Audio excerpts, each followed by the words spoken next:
It comes with the cage system, manure removal system, and feeding trolley. It is A-type 4-tier layer barrier chicken cage. 2 rows. Each row 2,500 pieces birds.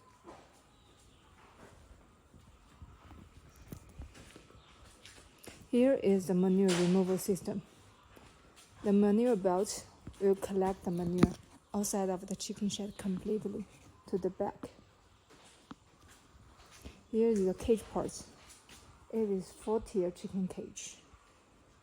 Each set 120 pieces birds.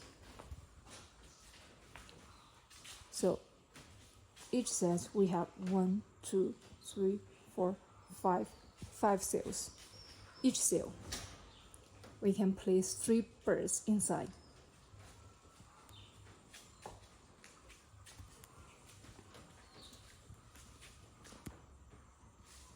The cage consists with stand system. This stand system is high zinc